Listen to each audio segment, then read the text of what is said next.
క్రీస్తునందు ప్రియమైన దేవుని బిడ్డలారా, జీసస్ హోలీ ఫైర్ మినిస్ట్రీస్ ద్వారా సామెతల గ్రంథము 13వ అధ్యాయము కొన్ని వచనాలు ధ్యానించుకుందాం. తండ్రి శిక్షించిన కుమారుడు జ్ఞానం గలవాడగును, అపహాసకుడు గద్దింపునకు లోబడడు. చూడండి,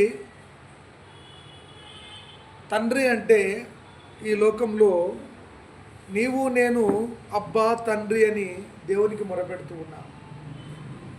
తండ్రి అయిన దేవుడు ఆదాము అవలు చేసిన ఆజ్ఞ అతిక్రమంను బట్టి ఈ లోకంలో మరి వాళ్ళు తండ్రి ఆజ్ఞకు లోబడక అపహాస్యము చేస్తూ దేవుడిచ్చిన ఆధిక్యతను వాళ్ళు పోగొట్టుకుంటే ఆ శిక్షను యేసు ప్రభు ఈ లోకానికి తండ్రి ద్వారా కుమారుడైన క్రీస్తు ఈ లోకానికి వచ్చి తండ్రి చిత్తాన్ని నెరవేర్చుటకు ఈ లోకంలో అనేకులను తండ్రి మార్గంలో నడిపిస్తూ, అనేకులను స్వస్థపరుస్తూ, తండ్రి చిత్తాన్ని నెరవేరుస్తూ, తండ్రి నామాన్ని గణపరుస్తూ తిరిగి మరణము వరకు వెళ్ళి మరణాన్ని జయించి ఆ కలువరి శిలువలో రక్తాన్ని కార్చి ప్రభువే తానే బలి పశువై ఈ లోకానికి మరి తండ్రి యొక్క శిక్షను ఆయన భరించి తండ్రి పెట్టిన అంటే తండ్రి ద్వారా ఈ లోకంలో ఇక్కడ ఏముంది, తండ్రి శిక్షించిన కుమారుడు జ్ఞానం గలవాడు. తండ్రి ఎవరు? ఈ లోకరీత్యాగా మనం ఆలోచిస్తే ఇంగ్లీష్లో కూడా చక్కగా వర్డ్స్ ఉన్నాయి. A wise son hear his father instruction but a scoffer does not listen to rebuke. అంటే ఎవరైతే తండ్రి చేత తండ్రి మాట వింటారో ఈ లోకంలో దేవుడు ఈ లోకంలో జన్మించినప్పుడు ఈ లోకంలో ఉన్న మరియా తల్లి గారు యేసేపు గారి చిన్నతనంలోనే ఆయన వడ్రంగి పని చేస్తూ ఉంటే ఈయన వడ్రంగి కుమారుడా అని అనేవాళ్ళు. చూడండి, ఇది ఒక యవన సమాజానికి కానీ లేకపోతే పాపంలో ఉన్న వారికి కానీ తండ్రి ఎందుకు శిక్షిస్తాడు అని మొదటగా మనం తెలుసుకోవాలి. అయితే ఆత్మీయంగా మనల్ని ఆయన శిక్షించవచ్చు. మనము శరీర కార్యాలు నెరవేర్చుకుంటూ మన యవన జీవితాన్ని పాడు చేసుకుంటూ ఉంటే ఆయన చూస్తూ ఊరుకుండే దేవుడు కాదు. ఇక్కడ అంటాడు, అపహాసకుడు గద్దింపునకు లోబడడు. ఎవరంట? But a scoffer does not listen in rebuke. అపహాసకుడు అంటే తండ్రి మాట విననివాడు అపహాసకుడు. యేసు ప్రభు తన తండ్రి చిత్తాన్ని నెరవేర్చడానికి ఈ లోకానికి వస్తే మనము మన తల్లిదండ్రులకు గద్దింపును అంటే యేసయ్య ద్వారా మనము గద్దింపునకు లోబడాల. ఆ గద్దింపు ఎలా ఉంటుంది అంటే ఇక్కడ అంటాడు, విశ్వాసఘాతకులు బలాత్కారము చేత నశించుదురు, తన నోరు కాచుకొని వాడు తన్ను కాపాడుకొనును. యవన బిడ్డ, నీ తల్లి చెప్పు బోధయందు నీ తండ్రి చెప్పు జ్ఞానమందు శ్రద్ధగా వినమంటాడు వాక్యం. ఇప్పుడు ఒక కుమారుడు చక్కగా చదువుతున్నాడు అనుకున్నాం, అది బీటెక్ అయినా డాక్టర్ అయినా ఇంజనీర్ అయినా ఇంకొకటైనా. అయితే చదువుకుంటూ ప్రభు మాట వింటూ ప్రభు కోసం బ్రతుకుతూ జీవిస్తున్నాడు అనుకుందాం. అలాంటి సమయంలో లోకంలోకి వెళ్ళినప్పుడు యవన జీవితాన్ని, యవనస్తులను మనల్ని కానీ మనం ముగ్గురితో పోరాడాల. లోకం మనల్ని గమనిస్తుంది. లోకంలో అన్యులు, దేవుణ్ణి ఎరగని వారు. ఇక్కడ ఏముంది? విశ్వాసఘాతకులు బలాత్కారము చేత నశించుదురు. అంటే అవిశ్వాసులు నువ్వు వెళ్ళినప్పుడు నీ యవ్వన జీవితాన్ని, నీ పరిస్థితిని, నీ జీవితాన్ని కాపాడుకోవాలా. ఎప్పుడు కాపాడుకుంటాం అంటే తండ్రి శిక్షకు మనకు లోబడినప్పుడు. రెండవది సమాజం, కమ్యూనిటీ, సమాజం.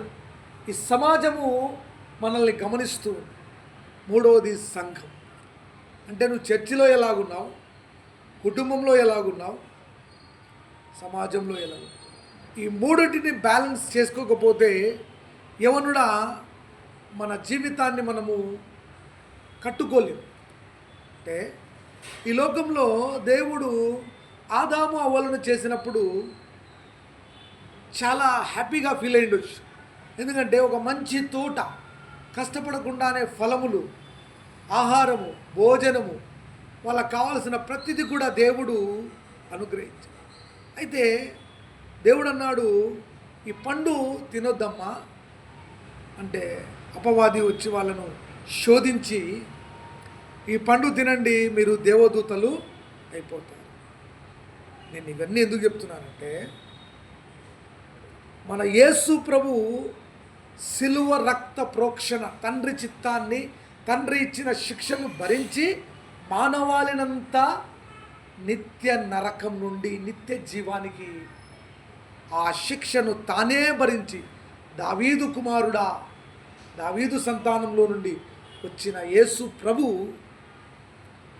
మనల్ని పరలోక రాజ్యానికి తీసుకుపోవాలని ఆయనే తండ్రి పెట్టిన శిక్షను భరించాడు, సహించాడు, పరలోక రాజ్యానికి తీసుకుపోవాలని ఒక సంకల్పం.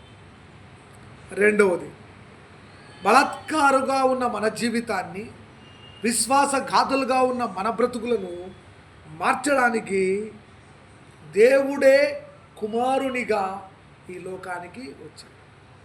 నేనే బలైపోతా, నేనే రక్తాన్ని కారుస్తా, నేనే సిలువ మీద మరణిస్తా, తిరిగి మూడో రోజు లేస్తా. ప్రియమైన బిడ్డ, దేవుని విశ్వాసులారా, ఎలాంటి పరిస్థితుల్లో మనం జీవిస్తూ ఉన్నాం? ఈ లోకము చాలా భయంకరమైన లోకం. ఒక పక్క ఆర్థికాన్ని జయించాలి, రెండవది కుటుంబాన్ని ప్రేమించాలి, మూడవది ప్రభువును ప్రేమించాలి, నాలుగవది ప్రభువు యొక్క చిత్తమేమో మనం తెలుసుకోవాలి. ఉదయం నుండి సాయంత్రం వరకు దేవుడు మనల్ని కాపాడుతున్నాడు అంటే అది నీ బలం, నా బలం కాదు. దేవుని కృప, మహదైశ్వర్యము చెప్పున నీవు విశ్వాసఘాతులుగా ఉండకూడదని, నీవు నేను బలత్కారులుగా ఉండకూడదని ఇక్కడ అంటాడు మంచి మాట. తన నోరు కాచుకొనివాడు తన్ను కాపాడుకొనును, ఊరుకొనక మాట్లాడువాడు తనకు నాశనము తెచ్చుకొను. ఎక్కడైనా చూడండి, ఒక ముగ్గురు కలిస్తే నాలుగో వ్యక్తి గురించి మాట్లాడే రీతిగా మనుషులు వచ్చారు. ఒకప్పుడు ఒక నలుగురు కలిస్తే ఒక్కొక్కరు 15 నిమిషాలు సంఘాల్లో ప్రార్థించేవారు. ఇప్పుడు అలాంటి ప్రజలు కరువైపోతున్నారు.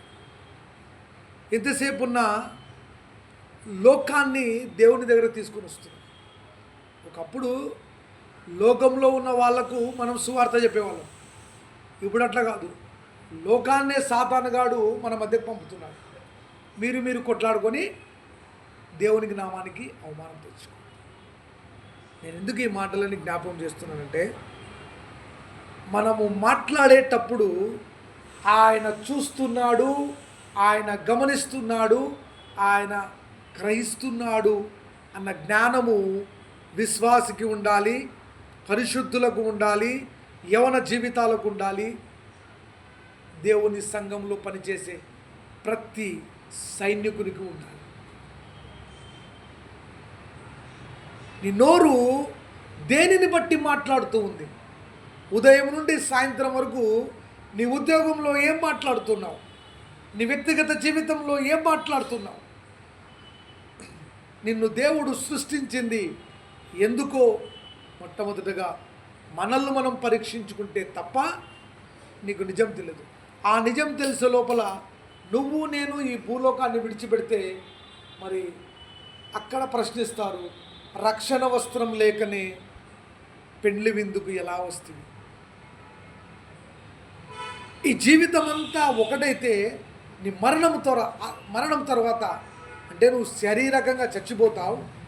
ఈ ఆత్మీయ జీవితము ఆత్మీయంగా ప్రతిరోజు దినదినము నేను చనిపోవుచున్నాను, యేసుక్రీస్తులు నూతనపరచబడుచు అన్న సాక్ష్యము మన జీవితంలో కలిగి ఉన్నది.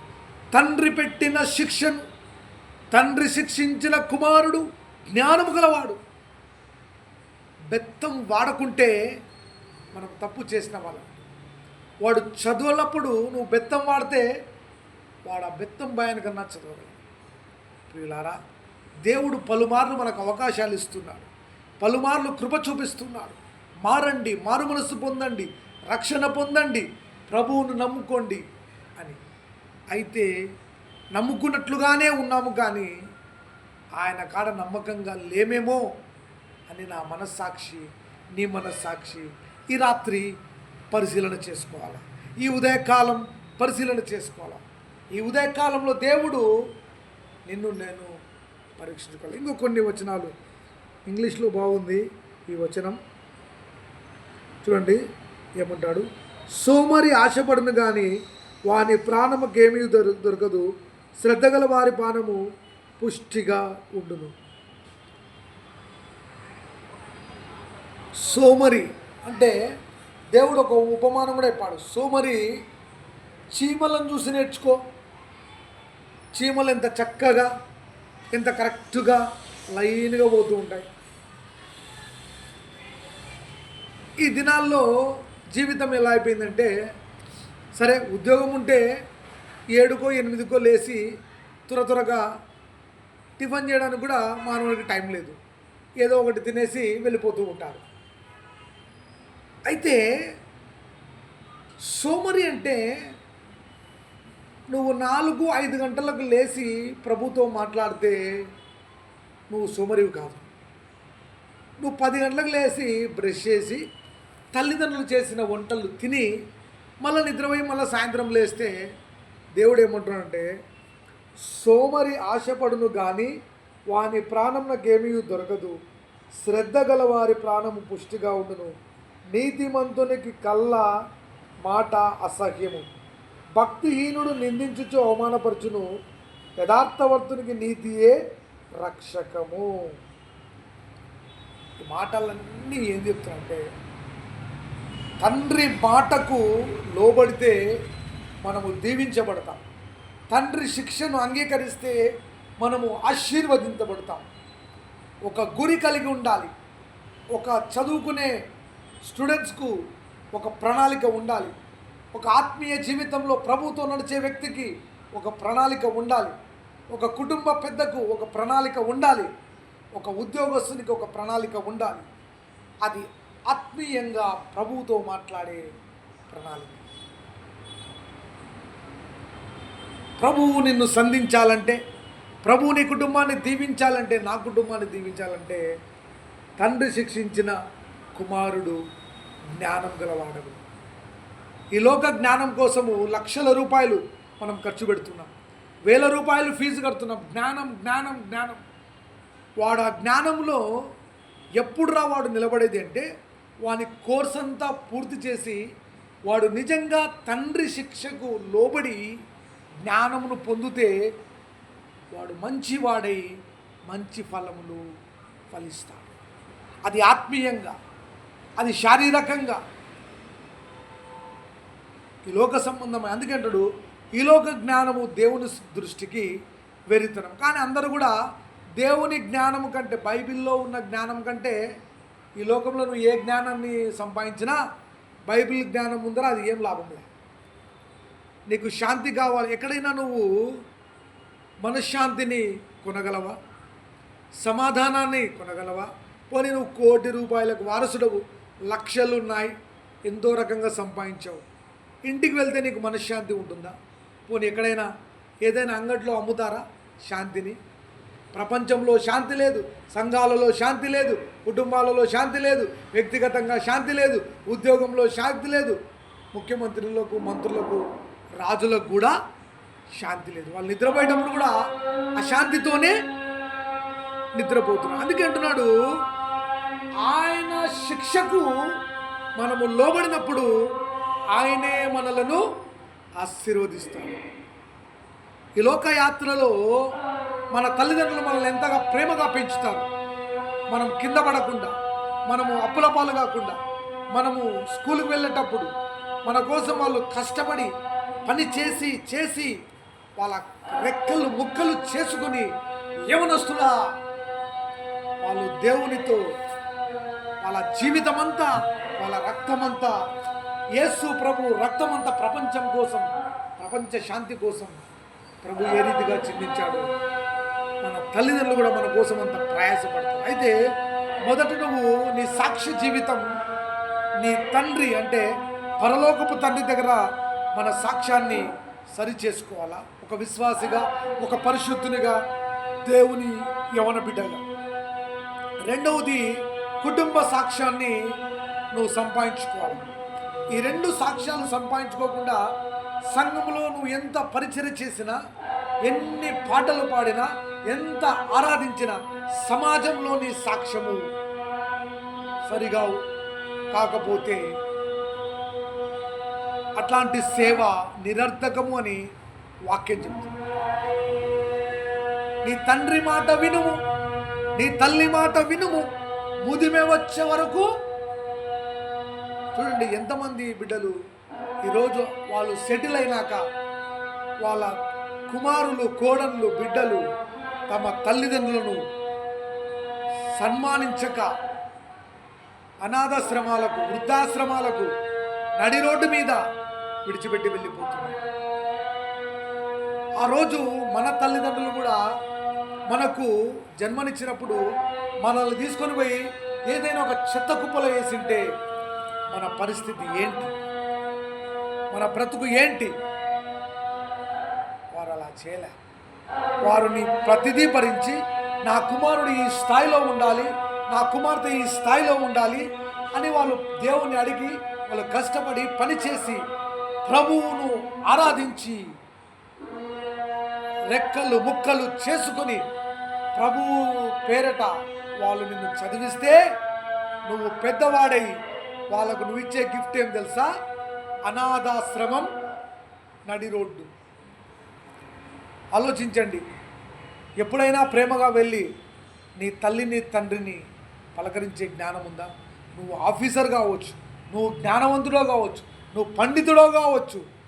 అయితే ఆ తల్లి తండ్రి వాళ్ళ తల్లిదండ్రులకు శిక్ష అనుభవించే మీకోసం వాళ్ళు పోరాడి మిమ్మల్ని పెంచారు. మరి మీరు ఏ రీతిగా గౌరవిస్తుంది? యేసు ప్రభు అంత దేవుడే తగ్గించుకొని తండ్రికి సహాయంగా వడ్రంగి పని చేసినాడండి. ఆఫ్టర్ ఆల్ నువ్వు నేనెంత చెత్త కాగితం కంటే ఘోరం మన జీవితం. సమాధానాన్ని కొనగలవా? శాంతిని కొనగలవా? కోట్ల రూపాయలు ఉన్నాయి, శాంతి లేదయ్యా.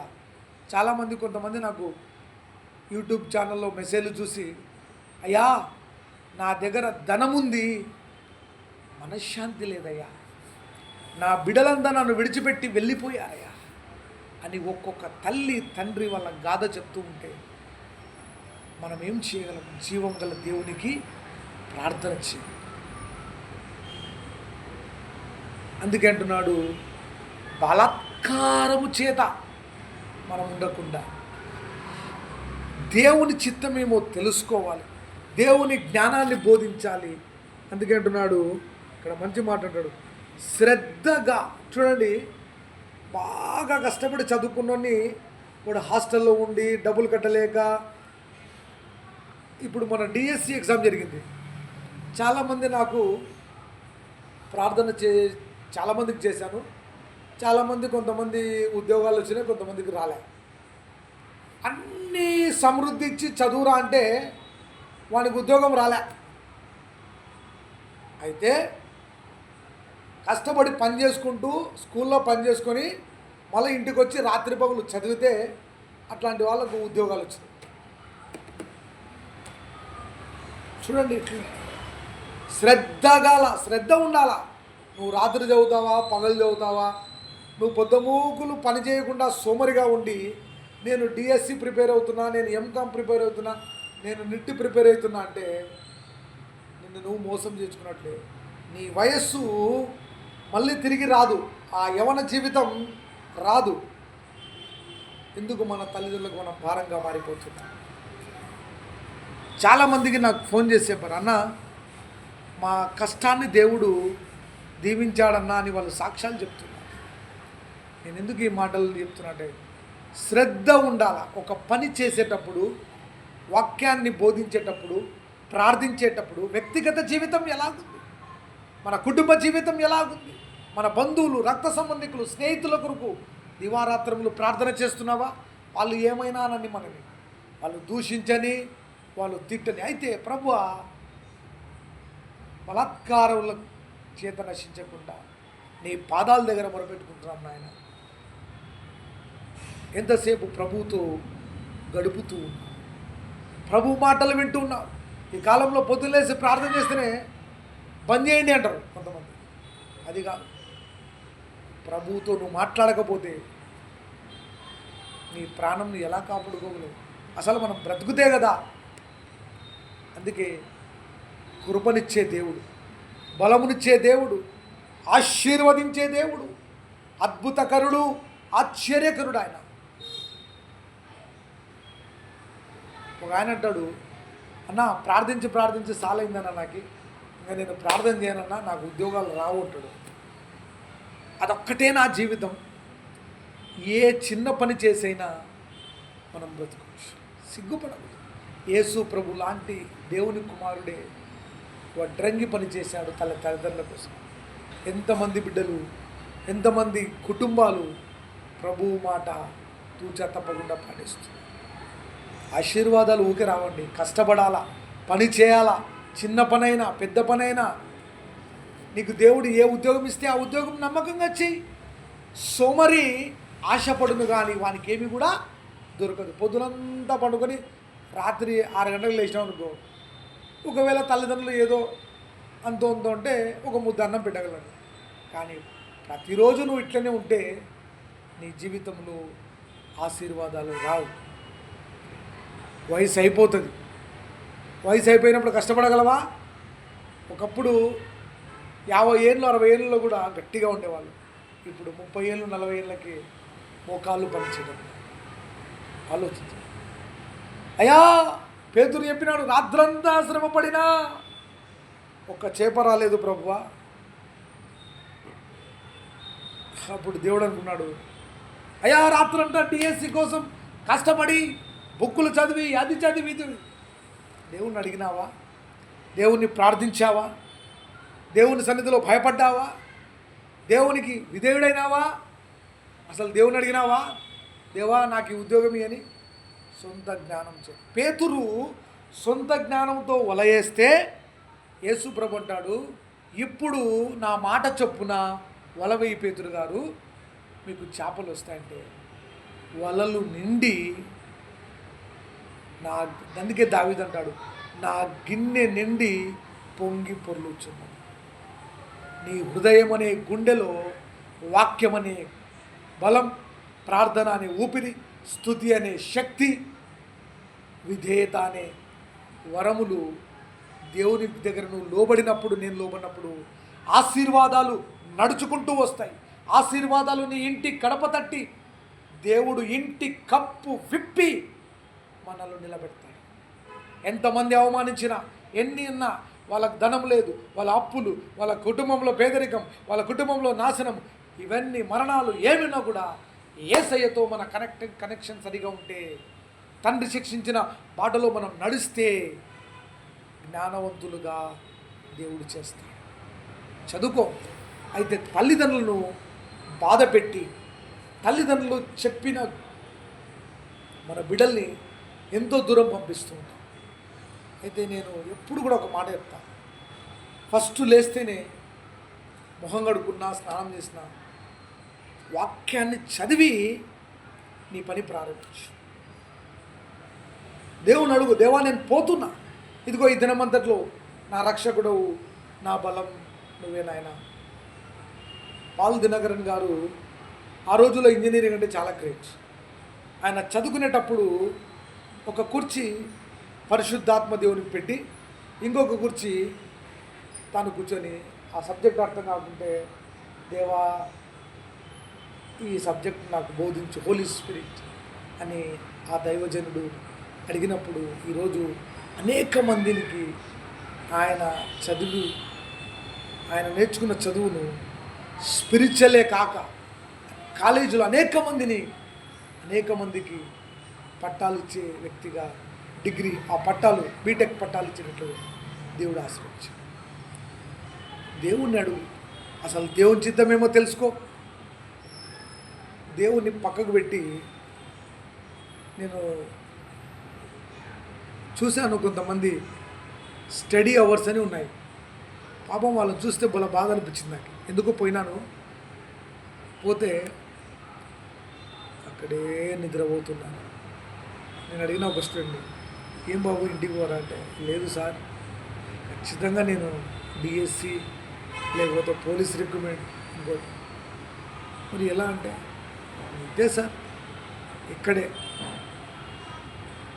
ఇక్కడే రీడింగ్ రూమ్స్ అని చదివి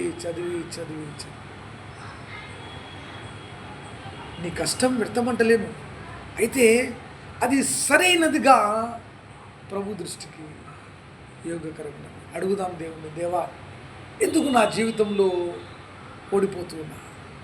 ఎందుకు నా జీవితంలో ఇలా అయిపోతుంది? ఎందుకు నా జీవితం, నా కుటుంబ పరిస్థితి దిగజారిపోతుంది? ఎందుకు నా వ్యక్తిగత జీవితంలో ఆశీర్వాదాలు, ఎందుకు నా వ్యక్తిగత జీవితం పాడైపోతుంది? దేవా, నాతో రావా, నాతో మాట్లాడు ప్రభువా. అలసిపోయా, పరీక్షలు రాసి పెద్ద ఎగ్జాములు రాసి, గ్రూప్ 2లు గ్రూప్ 3లు ఎన్నో ఏపీపీఎస్ ఎగ్జాములు రాసిన. నైనా నీ చిత్తం ఏదో అని దేవుని అడుగుదాము.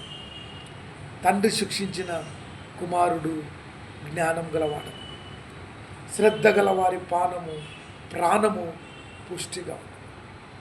సంఘంలో నువ్వు ఒక నాయకుడిగా ఉండాలనుకుంటున్నావు, సమాజంలో ఒక మంచి వ్యక్తిగా ఉండాలనుకుంటున్నావు. చూడండి ప్రపంచం ఎట్లుందంటే, మంచి వ్యక్తులు వెళ్ళిపోతున్నారు, చెడ్డ వ్యక్తులు వెళ్ళిపోతున్నారు. అయితే యేసు ప్రభు కృపాకాలంలో నీతిమంతుల మీద అనీతిమంతుల మీద తన మహిమ వర్షాన్ని కుమ్మరిస్తున్నాడు. అందుకే అంటున్నాడు, నాయనా నా జీవితాన్ని, నా కుటుంబ జీవితాన్ని నీ పాదాల దగ్గర పెడుతున్నా ప్రభు. స్థిరపరచు నాయన, దీవించు నాయన, బలపరచు నాయన, ఆశీర్వదించు ప్రభు అని ప్రభు పాదాలు పట్టుకున్నాను. ప్రియులారా, ఈ యొక్క ఉదయకాల సమయంలో దేవుని పాదాలు పట్టుకో, దేవుని మార్గంలో నడుచు.